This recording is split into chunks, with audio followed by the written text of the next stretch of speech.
नमस्कार दोस्तों, आपका स्वागत है आज के पॉडकास्ट में। आज का पॉडकास्ट कुछ विशेष इसलिए है क्योंकि देश की सामाजिक स्थिति को देखते हुए हमने ये महसूस किया कि देश में अलग-अलग समाजों में, अलग-अलग जातियों में, अलग-अलग धर्मों में बहुत सारी विषमताएँ फैली हुई हैं। इन विषमताओं को दूर करने के लिए देश के जितने बुद्धिजीवी लोग हैं, वो अपने तरीके से प्रयत्न कर रहे हैं। बहुत सारे सामाजिक संस्थाएँ इस चीज़ में लगी हुई हैं, कैसे देश में प्यार प्रेम की लहर दौड़े, कैसे देश में प्यार प्रेम की भावना दौड़े। ऐसे ही एक शख्स से आज हम इस पॉडकास्ट में मिलने वाले हैं, जिनका नाम है दया सिंह जी। दया सिंह जी पंजाब से आते हैं। पूरे देश में घूम-घूम के इन्होंने ये कोशिश करी है कि कैसे हिंदू, मुस्लिम, सिख, ईसाई अलग-अलग समाजों में एकता जगे ताकि देश की प्रगति, उन्नति 4 गुना बढ़े। तो आइए मिलते हैं दया सिंह जी से। मैं दया सिंह, मैं दिल्ली से हूँ। अभी हम गुरु तेग बहादुर साहब के 350 वर्ष का ये वर्ष है। हम ये समझते हैं कि उनकी शहादत हिंद की चादर के तौर पर हुई और आज हम बीच में आए। हमने सोचा कि सौहार्द और भाईचारे का जो संदेश गुरुओं ने दिया, उनके कारण ही हम लोग आगे बढ़ सके, क्योंकि आज जिस हालात से देश गुज़र रहा है, उस हालात से हमें समझना चाहिए कि क्या देश ये रहेगा या बँट जाएगा। इस चिंता का हमें है, तो हमें ये कुदरती है कि ये गुरु तेग बहादुर साहब को समर्पित 350वां वर्ष है। क्यों ना इस पर चर्चा हो और विचार हो, ताकि जिन गुरुओं ने पूरे देश को हिंदुस्तान बनाने में बहुत बड़ा काम किया, तो क्यों ना हम उनकी याद में ये बात कर सकें और इस विचार को हम आप सब लोगों के तक पहुँच सकें। ये हमारा मानना है। तो बहुत-बहुत स्वागत है दया सिंह जी आपका। आपने बहुत ही सुंदर विचार रखा। गुरु गोविंद साहब को हिंद की चादर कहा। आज का जो परिप्रेक्ष्य हम लोग देख रहे हैं, तो इसको इतिहास से जोड़ते हुए हम लोग आज उसको कैसे हम लोग फिट बिठा सकते हैं ताकि आज एक शांति का माहौल पैदा हो? अनिल, ये जो वर्ष है, ये 350 वर्ष है गुरु तेग बहादुर साहब की शहादत का। गुरु तेग बहादुर साहब की शहादत क्यों हुई, किन कारणों करके हुई, इस बात को समझना चाहिए। गुरुओं ने 2 तरीक़ा का मुग़ल सल्तनत का अगर हम इतिहास को देखें, तो हम पाएँगे कि बाबर से लेकर औरंगज़ेब तक और गुरु नानक से लेकर गुरु गोविंद सिंह तक ये समकालीन इतिहास है। आज एक नई चर्चा इस पूरे देश में एक नए किस्म के विवाद खड़ा किया गया और एनसीईआरटी की किताबों में ये हमारे सामने आया। जब उसमें ये कहा गया कि बाबर, औरंगज़ेब और अकबर के जो इतिहास के पन्ने हैं, उनको हम उसको असिमिलेट इसको ख़त्म कर दें, ऐसी बातें एनसीईआरटी की किताबों से हमारे सामने आई। तो हमारा ये कहना था कि अगर आप मुग़ल सल्तनत का इतिहास ख़त्म कर देंगे, तो सिख इतिहास ही ख़त्म हो जाएगा। सिख एक अनिल कड़ी का काम करता है, हिंदू और मुसलमान के बीच में कड़ी है। गुरुओं ने क्या किया?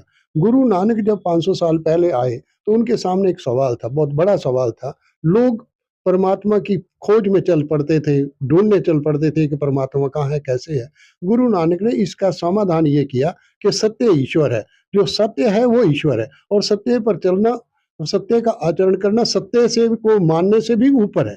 तो ये एक क्रांति थी, इस क्रांति का जन्म गुरु नानक ने दिया और इस क्रांति ने एक नया काम किया। देश 2 धाराओं में हिंदू हिंदू ध धर्म जो है, हिंदू विचारधारा जो है 2 धाराओं में बँटी थी। एक शासित वर्ग था और एक शोषित वर्ग था। जो शासित वर्ग था वो स्वर्ण काल था, वो अपर कास्ट लोग थे। वो अपर कास्ट जो है, चाहे वो ब्राह्मण हो, क्षत्रिय हो, वैश्य हो, ये लोगों के हाथ में सत्ता थी और यही राजसत्ता को चलाते थे। मुगल सल्तनत हो, तुगलक खानदान हो, खिलजी हो, लोधी वंश हो, लोधी के बाद ही बाबर और मतलब मुगल सल्तनत हमारे सामने आई। तो इनके सामने ये जो शासित वर्ग था, यही प्रशासन, चाहे वो तुगलक हो, चाहे वो लोधी हो और चाहे खिलजी हो और चाहे मुगल सल्तनत हो, शासन इन्हीं के पास रहा। तो हमारा ये कहना है कि शोषित वर्ग जो है उसको दबाया गया। शासन करने वालों को बहुत आसान हो गया, जो बादशाह थे उनको बहुत आसान हो गया कि उनको एक ऐसा जगह मिल गई, एक लोग ऐसे मिल गए, जो नीचे वाले जो 70% लोगों को दबाने के जो शोषित वर्ग था, वो 70% था, ये 10-20 फ़ीसद थे। तो इसलिए उनको शासन को चलाने में बहुत आसान हुआ कि वो इन्हीं के द्वारा उनके ऊपर ऐसे शिकंजे कसते थे, वो चल नहीं सकते, वो छाया में उनका वो चले तो पहले उनको साज पर होना चाहिए, एंड सो फोर्थ। जो मनुवाद का और मनुस्मृति और ये जो बाकी चीजें हमारे सामने आए, अगर आप 500 साल 700 साल के इतिहास को आप देखें तो हमें ऐसा ही लगता है। मैं समझता हूँ कि गुरुओं ने एक नए रास्ता हमारे, गुरु नानक ने कहा कि नीचा अंदर नीच जात, नीची हूँ अत नीच, नानक तिन कै संग साथ, वड्या सियो कै रीस। मैं नीच के, जिसको आप नीच कह रहे हैं, गुरु नानक उनको नीच नहीं कह रहा, जिसको आप नीच समझ रहे हैं, जिसको आप शूद्र मान रहे हैं, जिसको आप बिल्कुल चौथे पैड़े का मान रहे हैं, मैं तो उनके साथ खड़ा हूं, क्योंकि मुझे परमात्मा उन्हीं दीन और उनके बीच में नजर आता है, तो मैं तो उनके साथ खड़ा हूं। नतीजा ये हुआ कि गुरु नानक ने शोषित की लीडरशिप कर दी। जो शासित था, जो अपर कास्ट था, जो स्वर्ण था, आज भी लड़ाई वही है जो उस समय थी। अगर आज भी हम देखें, आज भी जो शासित वर्ग है वो अपर कास्ट है, और जो शोषित वर्ग है वो बंधा हुआ है, वो बेचारा आज भी उसके पास कुछ नहीं है, उसको आप किसी ढंग से आप देखें।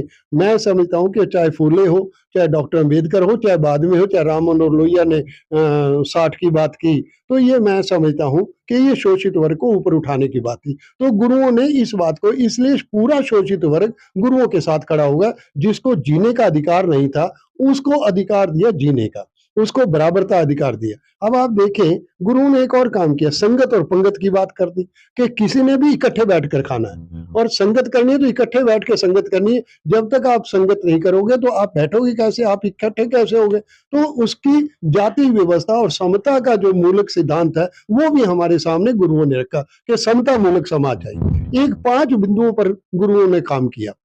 एक है पाखंड मुक्त, क्योंकि पाखंड के कारण ही हम जातिवाद और बाकी चीजें खड़ी हुई थी। उन्होंने कहा कि समाज पाखंड मुक्त होना चाहिए, जातिवाद मुक्त होना चाहिए, शोषण मुक्त होना चाहिए ताकि किसी का शोषण ना हो, शोषण मुक्त होना चाहिए, नशा मुक्त होना चाहिए, क्योंकि नशे के कारण गरीब जो गरीब रह रहा था तो वो नशे के कारण उसके ऊपर, आज भी वो नशे का कारण ही है, तो नशा मुक्त होना चाहिए। और भय मुक्त, ना काहू को देत भय, ना भय मानता, ना तो हम किसी को डर दे और ना किसी का डर सहे। इन 5 बिंदुओं पर गुरुओं ने काम किया।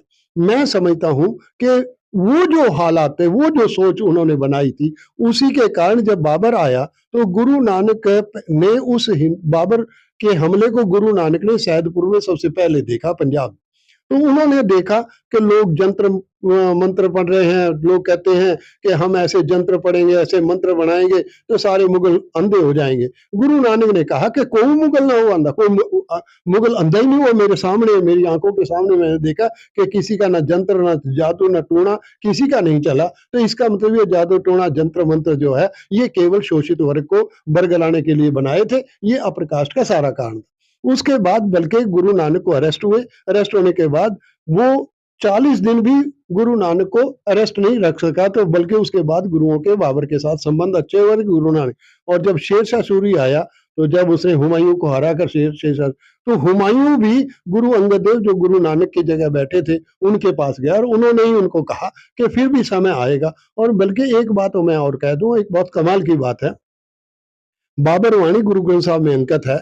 उसमें उन्होंने कहा है कि हिंदुस्तान डरा है। हिंदुस्तान का जब बाबर ने हमला किया, हिंदुस्तान का अवाम डर गया था।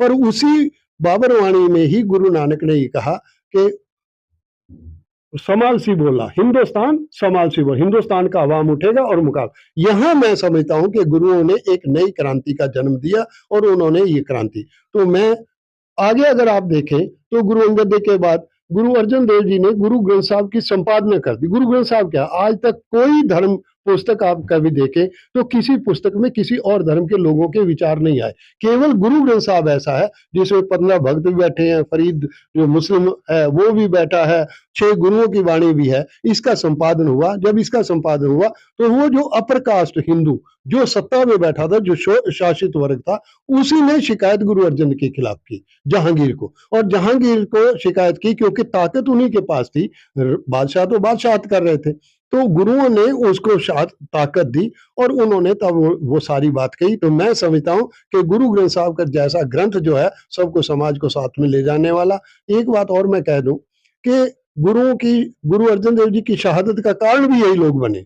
तीसरी बात यह है कि जब गुरु हरगोबिंद साहब जो छठे गुरु बने, तो उन्होंने, जहांगीर ने हुक्म आयद किया कि कोई भी हिंदू राजा तख्त पर नहीं बैठ सकता, झंडा नहीं झुला सकता, उस घोड़े की सवारी नहीं कर सकता, फौज नहीं रख सकता, अब वो प्रजा है और बादशाह मैं हूँ। हरगोविंद साहब ने इसको भी चैलेंज किया। उन्होंने कहा तू कहता है तख्त नहीं, मैं अकाल तख्त बनाऊंगा। तू कहता है घोड़े की, मैं घोड़े भी। तू कहता है कलगी नहीं सजा सकता, मैं कलगी भी सजाऊंगा। तू कहता है झंडे नहीं झुला, 2 झंडे झुलाऊंगा। तो इसका मतलब है उन्होंने उस हुक्म का पूरे उसका उल्लंघन किया। ही वॉज अरेस्टेड और ग्वालियर के किले में अरेस्ट हुए, और अरेस्ट होने से वो भी 40 दिन उनको ना रख सका, और वो भी साईं मियां मीर में ने ही उसको जहांगीर को कहा कि आपने ये गलती की, और वो हुक्म वापस, मुगल सल्तनत में पहला हुक्म वो जहांगीर को वापस लेना पड़ा। मेरा ये कहना था कि ये जो एक बात और मैं साथ में जोड़ दूं कि हरमंदिर साहब आप देखें, हरमंदिर साहब की जो जगह, वो जो एरिया है, वो अकबर बादशाह ने गुरु अमरदास की बेटी के नाम लगवाया। ये 85 गांव अर्पण कर दिए अकबर बादशाह ने, और उसके बाद हरमंदिर साहब वहां सरोवर बना। हरमंदिर साहब को आप देखें तो आर्किटेक्चरल जो वास्तुकला है वो इस्लामिक है, उसका गुंबद इस्लामिक है, उसके 4 दरवाजे होते हुए भी आने जाने का रास्ता पश्चिम की तरफ खुलता है, और उसका नाम हरिमंदिर है। और उसमें प्रकाश किसी मूर्ति को नहीं बनाया गया, उसमें गुरु ग्रंथ साहब का, जो सबको साथ साथ लेके चलने वाला गुरु ग्रंथ साहब का प्रकाश किया। तो मैं समझता हूँ कि जो आपने बात उठाई है कि समानता और आपसी बराबरी और ये सारी, ये गुरुओं ने इस सारी बात को लेकर, ताकि शोषित और शासित में फर्क ना रहे, अमीर और गरीब के फर्क को मिटाया जाए, हम सब एक हैं और एक होकर आगे चले, तो गुरुओं की ये भावना रही। उसी में से गुरु तेग बहादुर साहब ने, और गुरु तेग बहादुर साहब का जीवन तो और कमाल का है कि हिंदुस्तान को हिंदुस्तान बनाने, वृहद हिंदुस्तान बनाने वाला औरंगजेब के साथ, ये 7 स्टेट औरंगजेब के समय हिंदुस्तान का हिस्सा नहीं थी, इस 7 स्टेटों का भी संधि गुरु तेग बहादुर ने जाकर कराई, और वहीं से वो ढाका तक गए, तो ये ढाका तक का हिंदुस्तान बना। मैं समझता हूँ कि ये जो रास्ता है, ये जो सोच है, ये जो चिंतन है, इस पर हम लोगों को सोचना, यही हमें इस भारत को एक बना सकता और एक तरफ लेके, एक इकट्ठा लेकर चल सकता। सर, आपकी बातों को सुनकर मेरी तो बिल्कुल एकदम आंखें दंग रह गई। आपने पूरा इतिहास खोल के दिखा दिया। एक तरीके से आपने जो बताया, शासक और शोषित, शूद्र वर्ग और सवर्ण वर्ग, मतलब एक क्रोनोलॉजिकल पैटर्न आपने बता दिया, किस तरीके से चीजें चलती आ रही थी अब तक और आज वो इतनी मुश्किल क्यों नजर आ रही है। तो हम उन सारी बातों का अनुकरण नहीं कर रहे हैं, जिसकी वजह से अच्छा, अगर हम इसमें बाबा साहब अम्बेडकर और महात्मा गांधी की अगर विचारधारा को जोड़ें, जिसमें एक सेकुलर विचारधारा और एक ऐसी विचारधारा जिसमें कुछ लोगों का राज हो, और तो इसके इन विचारधाराओं को लेते हुए और हमारे इतिहास को जोड़ते हुए, क्या आज इस परिस्थिति को हम एक नए मोड़ पे ले जा सकते हैं ताकि देश की प्रगति हमारे लिए सर्वप्रथम हो? ना अनिल, एक बात हमें समझनी चाहिए, एक उसमें मैं थोड़ा सा और ऐड कर दूं। जो औरंगजेब को जालिम बताते हैं, अगर औरंगजेब जालिम था, तो जो कहते हैं कि इतने जनेऊ तोड़ के खाता था, सुबह ब्रेकफास्ट करता है, सो ये सारी जो है अतिशयोक्ति अलंकार है, इसका कोई लेना देना नहीं। मैं समझता हूँ कि राजा जयसिंह सेनापति था औरंगजेब का, और गुरु हरकृष्ण जो 8वें गुरु थे वो बंगला साहब ठहरे, तो इसका मतलब बिना औरंगजेब की सहमति के बिना नहीं ठहर सकते, बल्कि उनकी फौत वहीं दिल्ली में हुई, और उनका संस्कार भी दिल्ली में औरंगजेब ने जगह देकर उनका संस्कार कराया। तो इसलिए औरंगजेब के ऊपर ये बातें उठाकर और आपस में एक नफरत का माहौल बनाना, ये बहुत अनुचित है। मैं इस विचार का नहीं हूं।